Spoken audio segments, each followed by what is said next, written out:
This program is presented by University of California Television. Like what you learn? Visit our website or follow us on Facebook and Twitter to keep up with the latest UCTV programs.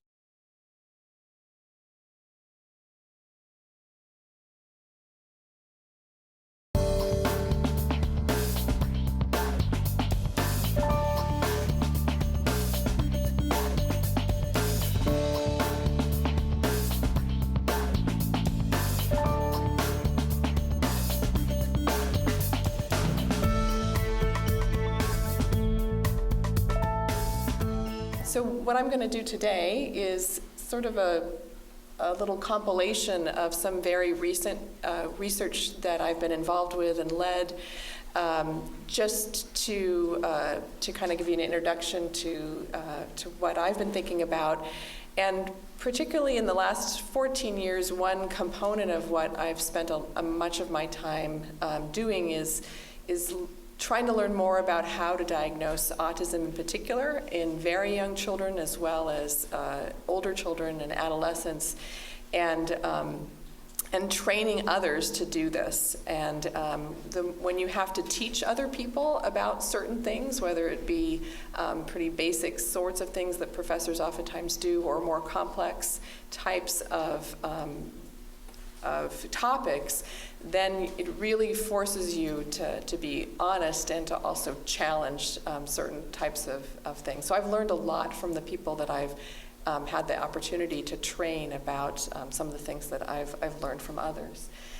I'm going to talk a little bit, therefore, about this diagnostic challenge when it comes to autism spectrum disorder, a little bit about our challenges with looking for autism, looking for causes, and then one particular study that's been recently published by myself and my colleagues on Jacobsen Syndrome, and also a bit about my work on trying to bridge the gap from research settings to the community, particularly when it comes to diagnosis. So I had the opportunity to talk with the fellows and the graduate students, as I said, over lunch today, and one of the things that we talked about was this change from how we had thought about autism in the Diagnostic and Statistical Manual, DSM-4. We had these different types of diagnostic terms: autistic disorder, PDD, NOS, and Asperger's disorder, and these were defined on the basis of these triad of impairments of social interaction, communication, restricted and repetitive behavior. And as researchers used these terms and tried to apply them in a variety of different studies, and as people in the community used these diagnostic terms to divide up children who had many common features, with the core understanding around this term of autistic disorder, we found that this led to a lot of complications and challenges. And so that's been part of the reason that the terminology has changed. People started talking about an autism spectrum disorder, and also there was a lot of discussion and debate in the literature about the degree to which we could get good agreement, because what we found over studies of hundreds of children was that it was difficult to get good agreement using the specific types of diagnostic criteria in place under the DSM-4 definitions, particularly when it came to Asperger's disorder, and then this more nebulous term of PDD-NOS. And we have used these terms in our research studies, as many other groups have, but when I spoke with people in the community, there was obviously a lot of confusion and a lot of debate, and from a clinical perspective, this led to big challenges in terms of who would get services given different types of definitions and terminology. And so we've moved away from this way of thinking about autism and related conditions to this umbrella term, if you will, of autism spectrum disorder, where things have been now combined into these two major domains of social communication and interactions and the same term of restricted and repetitive behavior. And this is interesting because one of the reasons that the these definitions or these criteria have changed is because researchers found that it was very difficult to really justify having social interaction deficits separate from communication issues, that these were often really highly correlated, and in terms of how communication, language skills, et cetera, are affected in children that were given a diagnosis of a pervasive developmental disorder, that these tended to overlap significantly and were highly intercorrelated. And so through the basis of using those criteria and looking at the data, researchers decided that we're going to make this a little bit more simple. Of course, this has been controversial in terms of what this might mean for including children under this definition or having to exclude them under by the virtue of having to meet criteria for social communication interaction in all those areas, and then the area of restricted and repetitive behavior being a little bit expanded in terms of the diagnosis and the criteria. So in preparing for this talk and in sort of thinking about these things, I realized that I wondered, why do people use this term spectrum? I know about visual spectrums and those sorts of things, and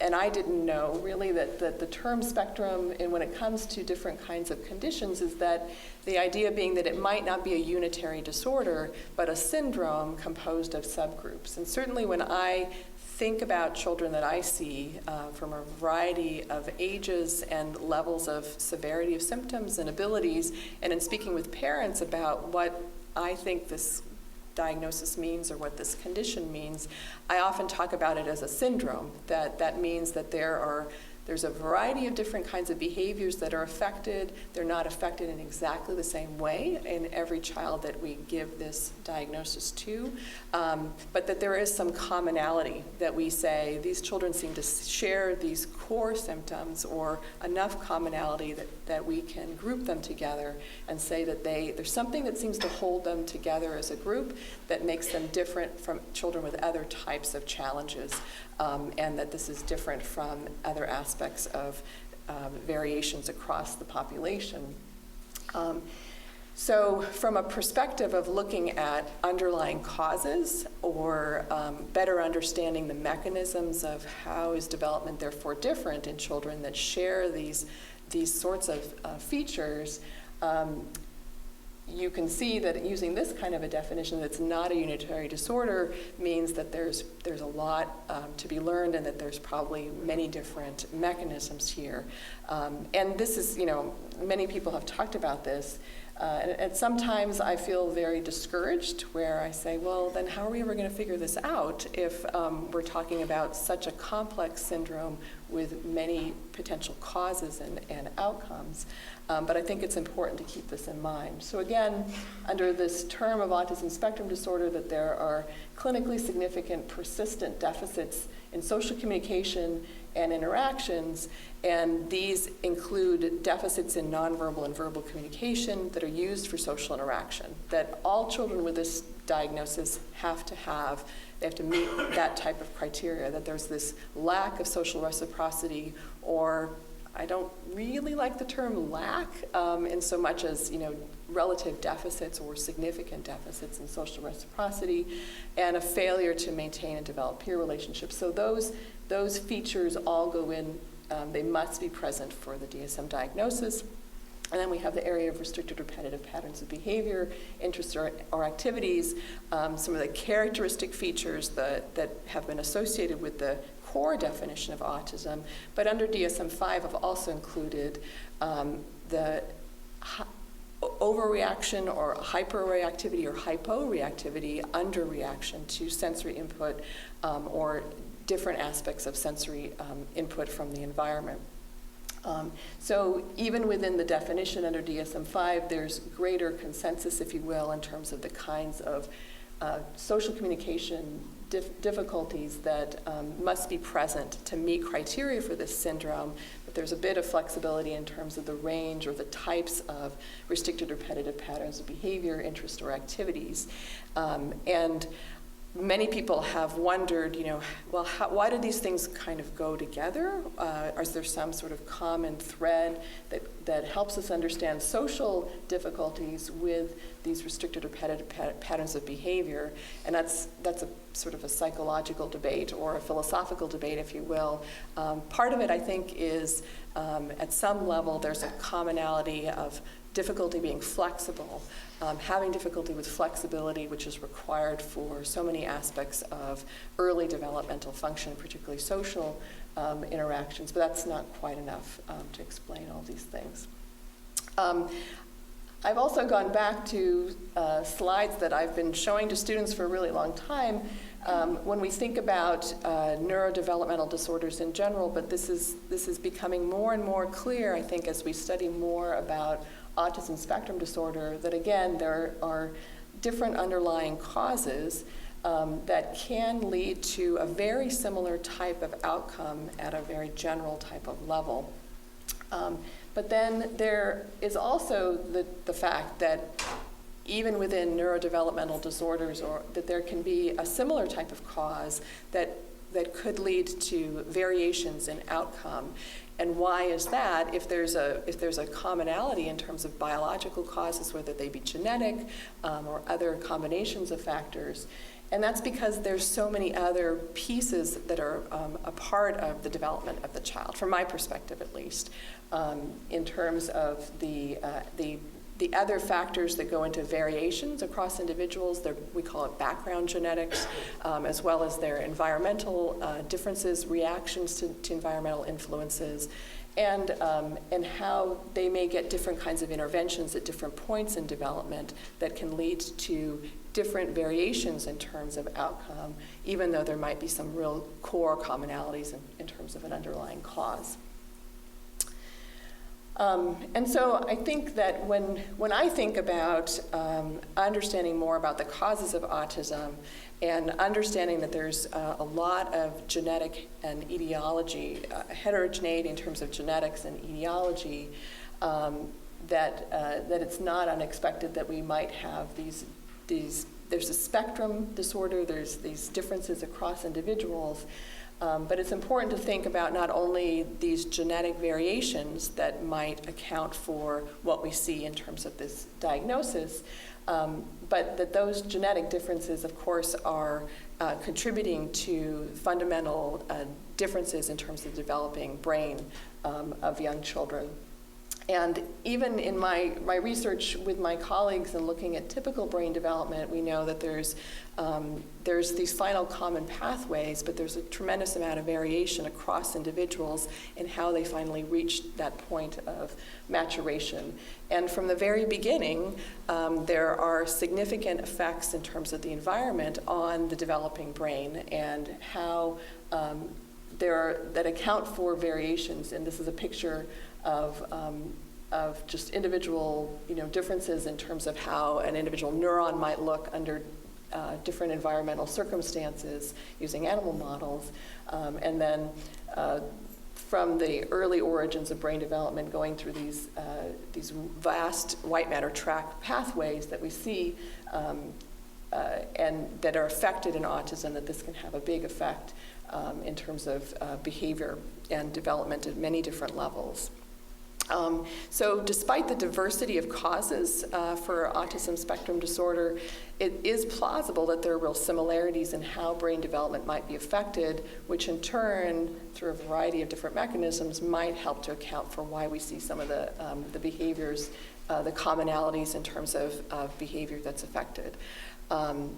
And even with different underlying effects, early social communication skills and behavior might be affected in very similar ways, resulting in some of these similar types of phenotypes. So I thought that I would talk a little bit about this project that I was involved with a rare genetic syndrome called Jacobsen Syndrome. And this was not something that I had even heard of before, I have to say. It's reported to occur in probably 1 in 100,000 cases. It's a 2-to-1 female-to-male ratio in terms of the presentation of cases of children with Jacobsen syndrome. It's like many other types of genetic syndromes in which there are some characteristic features that are not necessarily universal across all children with this syndrome, but some of the common features that we see are pre- and postnatal physical growth retardation. Many of the children are quite short or small in stature. Many of them have pretty significant intellectual impairments. As a group, most of them meet criteria for an intellectual disability. There's a characteristic facial dysmorphic features that you can see in this little boy that varies across individuals. And then there are effects across many different systems in terms of cardiac difficulties, kidney, gastrointestinal difficulties, as well as the central nervous system being affected. Many of these children have visual disturbances and some degree of hearing loss as well. But there's a lot of variation across these children. And why would anybody study autism in Jacobsen syndrome? Well, sometimes these things just sort of come upon you and you get lured in. So for me, I had the fortune of one of my colleagues, Sarah Matson, who's in psychology at San Diego State University. She had been invited to participate in a study of Jacobsen syndrome with one of our colleagues, Paul Grossfeld, who's a pediatric cardiologist at UC San Diego. So he had originally started studying these patients along with some other colleagues because of the cardiac defects that were present in many of these children. And in their work, as they looked more specifically at the degree of deletion in the 11q part in the 11q chromosome, they found that with the larger deletion size across the children that they were seeing, that seemed to be correlated with the degree of intellectual impairment that was present in the children. Which may not necessarily be that surprising, but was a nice finding. What happened was that since these children are fairly rare, they're hard to find. Paul Grossfeld is incredibly devoted and ambitious and just a very kind person. He offered to sort of network across the world with families who had been identified with this syndrome. And what we've done in the last several years, I joined this team in 2008, is every 2 years, families from around the world are invited to come to San Diego and participate in our research, and in turn, they have the opportunity to network with other families, and we provide a series of talks for the families to give them information. Particularly, each 2 years is pretty amazing. More findings have emerged, and we're able to share more information with the families, as well as provide them some real practical support from helpful therapists and parents about how can you deal with many of the very practical issues of having a child with multiple disabilities. And it's been really fascinating to sort of see how this works, to have parents group together to work to help fund research, because we don't have any grants to do this work. Most of us have done it out of, I do it sort of pro bono, but also helping us to discover more about not only Jacobsen syndrome, but other types of phenomena. So what happened was that one of the parents contacted Paul Grossfeld and said, I've been told that my child seems to have autism, or seems to have the characteristics of autism. Do you know anything about that? And he said, in his estimation of the children, he's a cardiologist. So he said, well, the children don't seem to be particularly autistic to me. They seem pretty friendly. And I don't see I'm not sure, but I will do what I can to kind of look into this further. So Sarah Matson contacted me and said, would you be willing to help us look into this and maybe better understand, is this just an occasional kind of observation? Many children with complex neurodevelopmental syndromes can show many of these features, or is there something else maybe that's going on here? And the nice thing about this particular group and this phenomenon for me is that the idea was really not solely for the purpose of science, but rather because when you work with families who are, so generous, although it's pretty easy to convince people to come to San Diego in the summertime, and have a vacation and do a little research, but who are so generous that we sort of felt like, we owed it to them to maybe help them to understand this a little bit better and offer advice and support. So, as I said, elevated rates of autism have been described in a variety of other types of chromosomal deletion syndromes. When we started this project, I made it clear that we're going to have to try to do this as carefully as possible because some of the researchers here at the Mind Institute have published papers about other types of chromosomal disorders, and other people in the field of autism have warned that it's not enough to do like a parent questionnaire or to just go on simple information that particularly for more complex presentations. So what we've done over the course of 3 different conferences has been to bring the children in and to do a variety of different measures with them.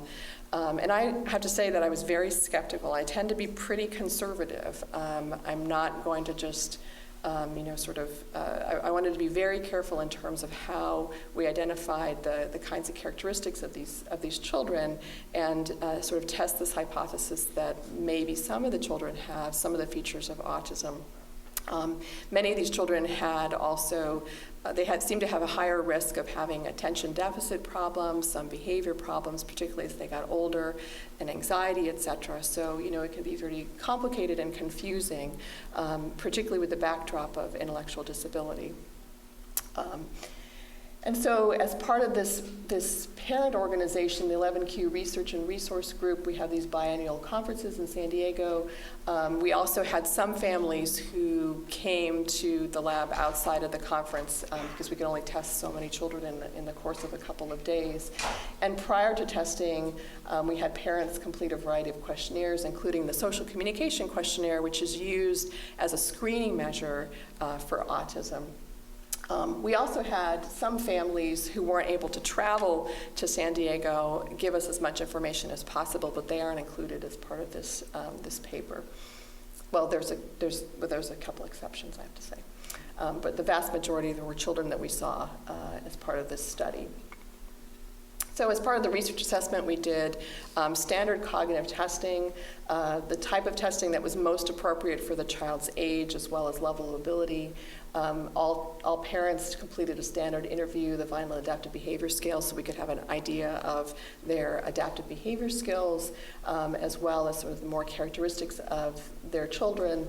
And then I administered the Autism Diagnostic Observation Schedule, which is a standardized assessment that's developed originally for research studies, but is used also in community settings to complement the parent history information that you get, where a skilled observer can look and see, is the child exhibiting certain characteristic features of autism, where the scoring and the challenges are tempered based on the child's language level. And then from most of the children, of course, that come to the conference have already had a clinical genetic testing of some sort that defined the deletion, but blood samples were obtained from all the children here for more comprehensive array comparative genomic hybridization. I'm not a geneticist, so I can only answer certain questions with regard to the more specifics, but we have those included in our paper. And so we were able to pull together the data that we'd collected over these 3 conferences from the participants that met all of our specific criteria, and this paper was published earlier this year in Genetics and Medicine. And you aren't supposed to be able to read all of this because this is from the paper, but it helps me to remember that what we did in this study is that we had 17 children who met the clinical and genetic criteria for Jacobsen syndrome, and all of these children had varying amounts of the 11q chromosome deleted, and it's a terminal deletion as part of this definition. And here what you can see is that there are variations in terms of the deletion size, from a small deletion to a larger deletion. Here are the coordinates of the deletion. And as has been described in the literature for children with Jacobsen syndrome, we have, unlike most studies of autism, we have more females than males, and the relative prevalence or percentages of children that we saw is pretty much about a 2-to-1 ratio. You can also see that because we took all comers, that we have quite a range of age at which we saw the children. So the youngest child being 4 years of age, and then we have the oldest individuals in this sample are 21 years of age. We have the IQ ranges that are fairly low in most of the individuals, and as well as their adaptive behavior skills, which tend to be a little bit higher. And what you can see is that on the ADOS, you can get a classification of autism or autism spectrum disorder, which is sort of a shorthand for the old term in some ways of pervasive developmental disorder, not otherwise specified, or non-spectrum. And then I made a decision based on the ADOS as well as other pieces of information for a research diagnosis, whether the child seemed to fit within an autism spectrum disorder classification or not. We also had the social communication questionnaire, as I said, and you can see that there's a lot of variation in terms of whether the individuals who met criteria, their parents endorsed a significant number of symptoms associated with a cutoff that's usually associated with autism. And so we had these 17 individuals in the study with these pure distal 11q deletions. And then we also included information from 3 other individuals, and I'll say a little bit more about them. And all of these individuals were found to meet criteria for ASD using this approach. So 8 of the 17 individuals who had these distal deletions met criteria for autism spectrum disorder, 47%. And there had not been any reports in the literature. The literature is pretty scant on this fairly rare disorder about autism in this population, except for 1 or 2 case studies that had reported autism in a child with Jacobsen syndrome. But part of the challenge is that it's partly because people hadn't looked. I think it's only when you start to sort of look for more complex sorts of behaviors and you have some skill in distinguishing them that you might be able to find certain characteristics. We had 3 additional cases who were children who had what are called atypical deletions. So some of the children with Jacobsen syndrome who meet the criteria in terms of the medical and the physical characteristics don't have this sort of a terminal deletion, but they have a deletion in the middle of the chromosome. And we had included them as part of our pure group. But they were included as sort of a comparison and also were very informative.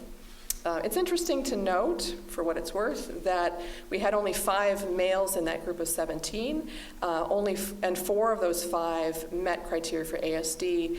In the females, we had more. The rest of the individuals, the 12 others, were females, and 33% of them met criteria for autism. So it's curious to me. I don't have an explanation that even though this genetic syndrome is more common in girls than boys, there still seems to be a relatively higher risk, at least in this very small sample, of ASD in boys compared to the girls.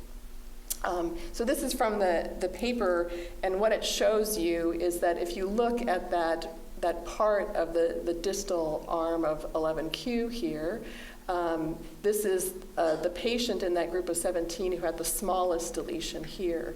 And this is the region that is typically associated with deletions consistent with Jacobsen syndrome. Here's an individual who has an interstitial deletion where it doesn't go all the way to the Oh, I'm sorry. This is not an interstitial deletion, but it doesn't quite span the region that's typically associated with the full syndrome of Jacobsen syndrome. This is an individual with an interstitial deletion, and then this is a child who is identified who has this really teeny tiny little deletion. This child was identified post hoc as the genetics results started to come in from our samples, where what the genetic researchers, not me, found was that there seemed to be an area of overlap across the individuals who met criteria for autism, and this particular child has a deletion in that specific region. What this picture shows you is that if you look within that very small region, here are the genes that are known to be within that region. And my colleagues have great interest in one particular gene here that had formerly been called RICS, R-I-C-S. And we have a paper under review that I can't take credit for, but I've somehow been given some credit for, where some colleagues have been very interested in that particular gene, and based on our findings of autism-like behaviors, have done a variety of different experiments to look at a knockout mouse model of this particular gene and how it might be related to some of the symptoms that in a mouse model are characteristic of features of autism spectrum disorder. So what isn't known at this point, though, is how brain development is affected in these children with Jacobsen syndrome and whether that might have any overlap with the types of brain abnormalities that have been associated with autism. But this particular gene has been associated to be found to have importance in terms of brain development and brain and expression properties. So that's why there's particular interest in that might help us learn more about Jacobsen syndrome. So why study autism and Jacobsen syndrome? Well, the results from the study, as I said, have led to interest among people who are looking at these particular genes, how they may inform us about certain kinds of behaviors that may or may not be common or have sort of common pathways to other genes that have been associated with autism. Children with this particular deletion syndrome are probably not included in large genetic studies of kids with autism because they might have been excluded on the basis of having this known chromosomal deletion. But the other part of it is the clinician in me, where, as I told you, the family that said that somebody had identified autism in their child that they knew already had Jacobsen syndrome, found that by those characteristics, their child was able to get some helpful services, and they've had a lot of support in terms of the behavioral difficulties that they've had as a family. And one of the first children that I saw that I felt convinced really seemed to meet criteria for autism spectrum disorder, the family had not thought about that. No one had ever told them, and their son was 4 at the time, but it seemed pretty clear to me. Now, the question, of course, is that the same autism as in other children that we see, the idiopathic autism, if you will, or non-syndromic autism?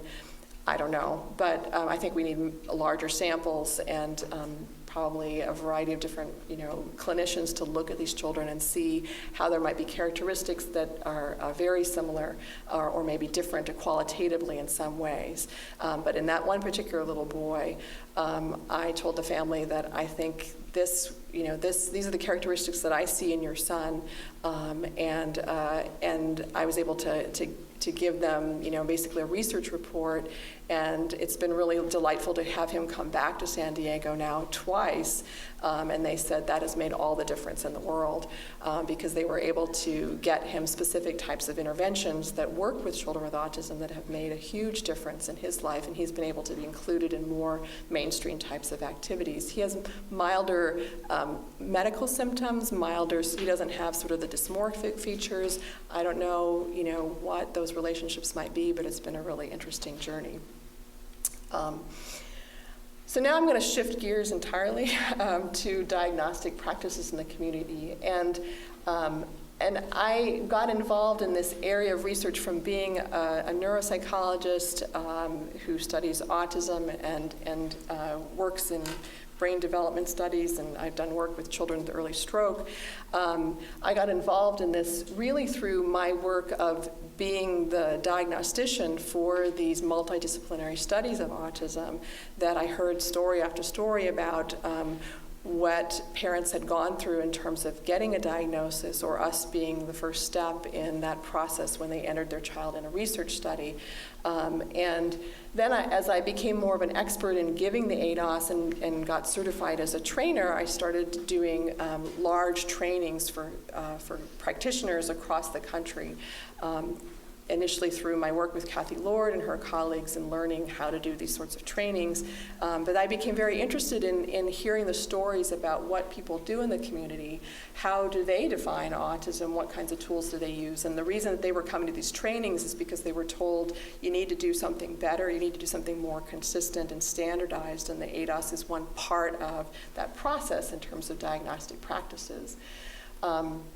However, there's a big difference, I think, between using some of these very specialized tools, being highly trained, being deemed to be reliable, and being able to make these differential types of decisions about autism spectrum disorder from other developmental conditions, and simply being trained how to use a tool and getting a score. And as much as I try to emphasize that to many of the people that I had trained, it's hard to get some people to kind of understand that, and there are limits to what people are able to do in the community. So I've been able to do some work where I've followed practitioners in the community, see how they use the ADOS, how they make these decisions, and sort of the bottom line that's really no surprise is that most people say, I need more training, and they really appreciate having experts to talk with and to problem solve about the tough cases. I have to say, one disheartening episode was in following different groups of people and asking them how they use the ADOS and how they feel it's influenced their ability to make these decisions, particularly in school settings. One group of people told me that we only use it when we have really tough cases and we're not sure. And I said, but that's not what we do. We use these tools every child that we see in the clinic or in the research setting, so that we can have a standardized way of looking at them, as well as defining these conditions and being able to justify our conclusions as that piece along with other pieces. And I have to say that lots of times I see kids where I'm very confused, and I go to my colleagues and say, here's what I see, what do you think? And that's after having lots of experience. So I think there's much work to be done in terms of how to better enable people in the community to do the tough jobs that they have, as well as to rely more on experts as possible. Anyway, what we sought out to do was to look at how autism spectrum disorders could be diagnosed in very young children within a community setting. And we took advantage of our own clinic within Rady Children's, where there's a group of psychologists who are highly skilled developmental psychologists, clinicians who see a wide variety of young children. And many of the children that they see as part of their practice are children where there's a question of autism, but they see other children with a variety of other developmental concerns as well. And what my colleague, Christina Crisella, who's the director of the Autism Discovery Institute, as well as my other colleague, Aubin Stamer, who's you're stealing away from me. She's coming here to join the faculty next month. What we had done was, when Christina was recruited to San Diego, she and I really tried to encourage the clinicians in this clinic, where at that time both of us also saw patients, to use the ADOS in all of their assessments. But these are clinicians who were not research reliable, but had the standard sort of training. So we thought, well, this would be interesting to see how well the tools work in their hands in very young children, which pose lots of challenges in terms of diagnosis, as well as a way to how do we make some decisions without having seen the children ourselves. So the primary aims of this study were to see how well does the ADOS, the Autism Diagnostic Observation Schedule, perform when used by community clinicians in a young community-based sample. So these were all children that were seen consecutively across a period of time who there was a question of autism, and they were all under the age of 3, most of them between 2.5 and 3 years of age. And does using a parent report measure in combination with the ADOS improve diagnostic accuracy in this particular sample? We were at the mercy of whatever the clinicians had done, and there was no sort of specific rules, but many of the clinicians had used the social communication questionnaire, which is a parent report measure that's sort of a shorthand for the autism diagnostic interview with the families of these young children, or the MChat. Now, the MChat was designed also as a screening tool, very brief screener, but not necessarily designed for children in this age range, but it was the best that they could come up with. The SEQ, Christina Corsello has done work on how well that works with very young children, and there's some difficulties with using the SEQ with young children. But the literature had suggested that and in fact Sally Rogers has a nice paper looking at how well parent report information is an important component of adding to the ADOS for identifying with some reliability and validity autism in very young children. So we wanted to see how those measures also held up. What we did is, since we had not seen the children, we used the record review process that was developed by the Centers for Disease Control. It's called the records-based methodology for ASD case definition. This is the standard that's been used in these large epidemiological studies that have been repeated now over time, where the researchers go in and look at a large number of records across a sample of individuals within these various communities across the country, and this is how they've been trying to estimate prevalence of autism within community settings. And so we spent a lot of time with the researchers that are part of that project to learn how they use this method, where you go in and you get all the records that you can find for an individual child and basically sift through the information to see are there pieces of data there, observations based on either parent interview, observations of the clinician, or information obtained from different instruments that seem to fit within the criteria of autism diagnosis, and basically check off these things. And regardless of what the clinician might have concluded, do you find enough evidence based on what the clinician has written for caseness? And that's how these studies have been conducted. So in looking at the kinds of records that they had, it is incredibly frustrating and difficult. If you've read, reports from other clinicians, you can see where some people sort of can give you a very good view of the child, and other people might be very terse and reach a conclusion that you sort of wonder, well, on what basis are you reaching that conclusion? Because I don't see, enough of sort of a narrative of how you've defined autism and the characteristics of this particular child. So we had the fortune of having a group of homogeneous clinicians who used a pretty standard approach, but they weren't forced to. That's just sort of the nature of, I think, different social groups. And they all used similar types of tools.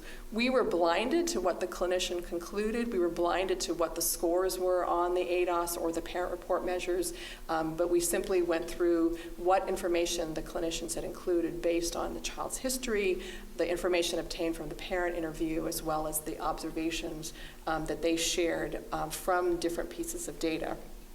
And so what you can see is that at this time, the clinicians were still using DSM-4 criteria. I don't know how things might be different if we looked at this using the Autism Spectrum Disorder definition now. I imagine that there will be some variations. But what you can see here is that across this sample of 138 children, These were all these 2-year-olds that came in for an assessment, and these were the conclusions, either autism or autistic disorder, PDD-NOS, or non-spectrum. That these are children who had some types of developmental delays or not, but they didn't seem to fit within an autism or PDD-NOS diagnosis. The children in these 3 diagnostic groups were similar in terms of age. You can see that they're on average about 30 months of age. IQs, as measured by usually the Bailey scales, were in the low average to significantly below average range. That's the characteristics of many young children that come in for an assessment, is that there are delays, particularly in language. The children who the clinicians concluded had autism had higher scores on the parent report measure compared to children, of course, in the non-spectrum range, with the kids in the PDD-NOS category being somewhere in between, and scores on the ADOS also showing these significant differences, higher scores where the clinicians concluded autism. So what we did was then compared the results of what the clinicians concluded in terms of diagnosis to what we concluded in this blinded fashion. These are the classifications based on the measures using our reviewer diagnoses. And what you can see is that sensitivity across the ADOS and these parent report measures for autism versus not autism, meaning PDD-NOS, or some type of autism or PDD-NOS versus non-spectrum, that the measures, the ADOS and these parent report measures are sensitive, so the majority of children who we concluded fit within an autism diagnosis were captured by higher scores above the cutoff on these measures, but specificity was relatively poor. And again, as I started my talk saying, why did we change from DSM-4 criteria to DSM-5 criteria of an umbrella term, is because this is a pretty common finding across other research studies where people have much greater agreement when it came to autistic disorder compared to PDD-NOS, where there's greater variation in terms of diagnostic certainty. What about our conclusions based on looking at these pieces of data using just the records blindly compared to clinical diagnosis? And we very nicely showed that we had very good agreement, 80% agreement for these specific categories, with the greatest amount of agreement, as you can see, that across autism cases, with only one case where the clinicians concluded autism where we concluded PDD-NOS, good agreement across children who were concluded to not have an autism spectrum disorder. If you combine these 2 categories, then the agreement across reviewer diagnosis and clinical diagnosis was 93%. So much of the disagreement really surrounded whether it should be autism or PDD-NOS across us and the clinicians. And it'll be important to see how this might change with ASD in the DSM-5. And then this just shows you that if you look at our blind diagnosis compared to what was concluded on the basis of the ADOS, that as other researchers have found, that the ADOS does a really nice job of agreeing with clinical diagnosis in terms of the vast majority of children who we concluded met criteria for autism scored above the autism cutoff on the ADOS. Very few children who we concluded there wasn't enough evidence for autism met criteria on the ADOS. Most of the children fell below the cutoff. Things were not as consistent, as I said, with the SEQ measure, even using a lower cutoff, because these were young kids. So in conclusion, what have we learned? Well, from that particular study, I think we learned a lot about the importance of including a standardized measure as part of an assessment, and not only in terms of helping the clinician make some decisions about diagnosis, but also in being able to provide specific types of standard information that have been designed to be consistent with what you're looking for in terms of a diagnosis. And many researchers are often faced with having to identify autism in cases where there may not be so much information available, or in our Jacobsen Syndrome study, there was a couple of children that we didn't actually see, but I was able to gather information from other sources. And I think using a standardized approach as well as a careful review of records can help in identifying caseness, but having the benefit of some standardized tool also seems to certainly increase sensitivity and consistency across definitions. Now, we had a subset of the children in that particular study that were followed up, and diagnosis in those very young children remained fairly stable, as it has in other research studies. So that was nice, and I think having those standardized tools as part of that process was very helpful. Implications for future studies is that I continue to work on studying and hoping to study more about children with these rare kinds of genetic syndromes, and how that might help us to learn more about the behavioral characteristics associated with different types of syndromes, and maybe teach us a little bit more about autism, or how autism from other causes might be different in different conditions. The clinician in me also hopes that the children with a wide variety of conditions might also benefit from the types of important interventions that we find helpful for kids with autism, that this might also help other developmental conditions as well. And I haven't given up all hope with trying to get funding for doing more studies where we are able to look at community practices and try to improve community practices, because for many children, proper identification and working with highly trained individuals is important for early identification and gateway to services. Thank you.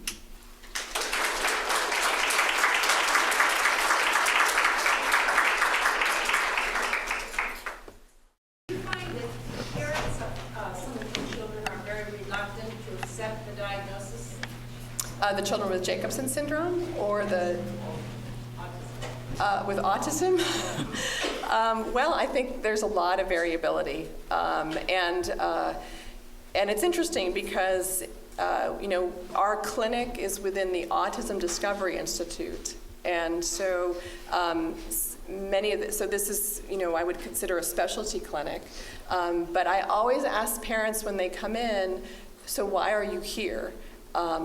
Do you have a suspicion that your child might have autism, or did somebody send you here, like a pediatrician or somebody else, with a question of autism? And even given that, that somebody has said that they have suspicions that these characteristics that your child is exhibiting might fit within this diagnosis, and we really want to be able to be more specific, and then we can make recommendations. It's not easy for most parents. And we've also spent a lot of time talking about how we go through that process of giving parents information.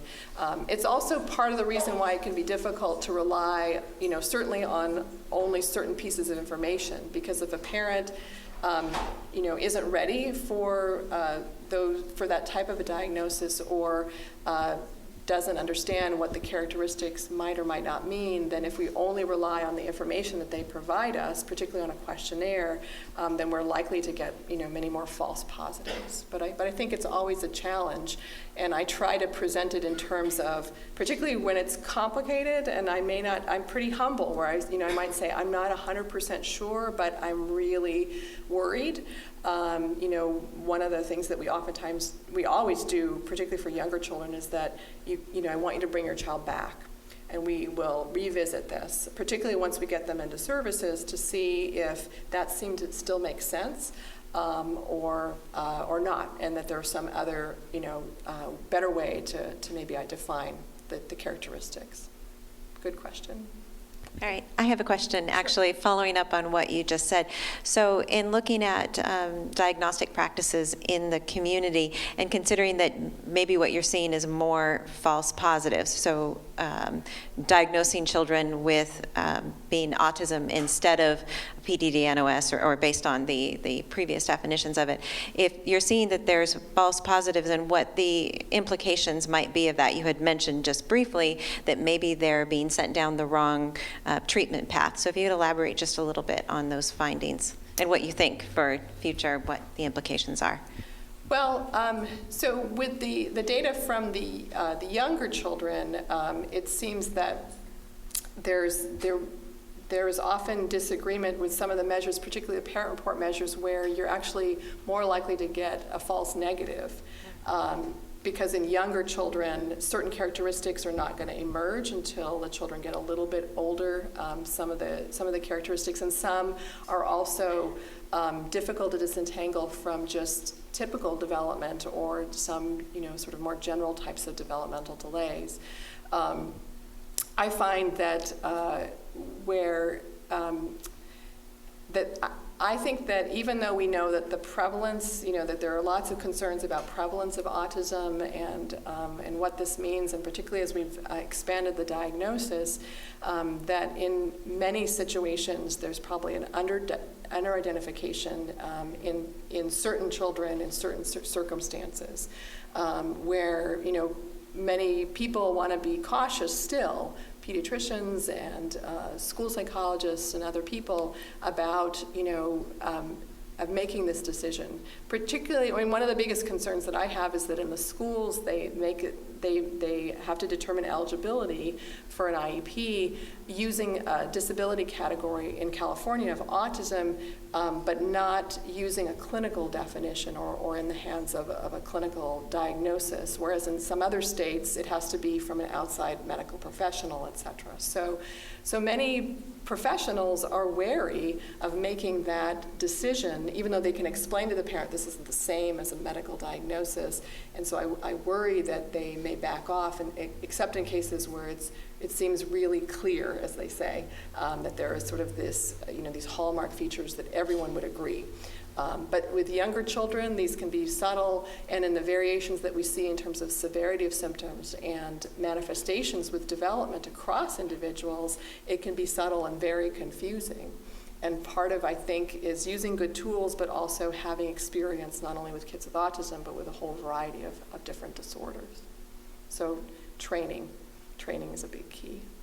One thing that I've wondered about, and I'd like to hear your opinion on this, is that one of the consequences of having a diagnosis sometimes for parents, even though it can be difficult, is that it gives you kind of a personal story and an explanatory framework for your life, and it gives you a community to belong to. So the example that I'm most familiar with is Fragile X syndrome, where once families get the diagnosis, then they have other families to go to, they have other organizations to go to, and that's helpful, and that defines who you are in a way. And so I guess one of the things that I wonder about when we've gone from DSM-4 to DSM-5, particularly for the Asperger's disorder, is even though scientifically I understand the rationale, but whether or not, as you've worked with families, if there's been a negative consequence, kind of a psychological loss to families of oh, we were Asperger's and now we're not, and what does that really mean in terms of who our community is, what our child is, who we talk to, and those sorts, if there have been any kind of consequences of that. Yeah, that's a great question. I haven't seen anybody where they had that diagnosis and now they've come back for a reevaluation, and now we say, well, we don't use that anymore. I'm not going to put that in your report. But I have seen, certainly over the last 10 years, and in recent time, I've seen a whole number of individuals where I was pretty hardcore about the DSM-4, where I would say, when I look at these definitions, I can see where someone else would say that this is an individual with Asperger's disorder, but they really do technically meet criteria for autistic disorder, and I'm going to make that call. And I would write in my reports that, that very thing, that, technically this, many people would describe this as an individual who sort of fits within what we think of as this term of Asperger's disorder, but technically speaking, they do meet criteria for autistic disorder. But clearly, these are the characteristics that we see in this individual. So now, with that, we just use this term autism spectrum disorder. I talk to families about that, sort of understanding, I know that it's confusing, and believe me, we're confused too, where, what does it mean to have a child with autism? It could mean a child who has, pretty significant difficulties. They may not have spoken language, and then other children where, you know, there are these characteristics which most people kind of understand. And then there's your child who doesn't really seem to fit within that same framework. But there are these certain kinds of characteristics, you know, that we say, these social communication difficulties, and your child is here. And another big question that I always get, I don't know about other people in the audience, is, so where does my child fit within the spectrum? You know, it's as if it was like a temperature gauge. And I'm just like, we don't have a good way. I don't know of a good way to kind of define that. But they're trying to push us in that direction in terms of severity under DSM-5. But we've had many discussions amongst our whole staff about, so how are we going to interpret this vagueness that they've given us in the DSM-5 in terms of severity? You know, 1 versus a 2 versus a 3. We're going to have to come up with some sort of operational definition. So I try to be sort of humble and frank with parents and say, you know, I know that this is confusing, but here's where your child is, and here's the kinds of services that I think are going to be helpful. And in some cases, they're already getting, a variety of help that I say, you know, particularly if I don't think that they fit within this criteria, I say, you know, you're doing all these great things, and your child's already getting these services, and they're in a social skills group or what have you, and I don't know that I would say anything different. But I am sensitive to that, and I'm also sensitive to talking with families about, you know, you might reach a point where you're going to have to talk to other people about, you know, what's wrong with your child, or however you want to define that, or, you know, what's different about your child. And, you know, I want you to make a decision about that and not feel pressure to use my words. But we had those sorts of discussions. And I think the downside is, and we've talked about this, and other people have as well, about this process that, you know, sometimes they literally, you know, the family will come in, I only see them maybe 3 times for the parent interview, and then for the assessment, and then for the feedback. And it would be so nice to see them again, just them, the family, to kind of talk about this, because, you know, oftentimes they're overwhelmed, and it's a difficult situation. I always tell them they can always come back, but no one ever does. I wish they did, except for in a reassessment. So it's an interesting journey. I'm curious, I know that the work on Jacobsen syndrome is not funded, and we all understand that as scientists. I'm just curious if there are plans, or if you've looked at brain development or imaging to be able to see maybe what might account for those differences that you're finding? Yeah, we are putting forth efforts to get some funding to do that. One of the biggest challenges, as you know, is getting children to lie still in the scanner. So I've done a lot of work over the years with young children, and my current study of children that are born premature, the children as young as 4, and we don't sedate the children. You know, we train them up as to how to lie still. They watch a movie, those sorts of things. But some of these children are I think would have a really hard time being able to lie still in the scanner for the amount of time that we might need. But we are certainly willing to try. And I think that we have enough techniques now where we could get a lot of information from a fairly short scan.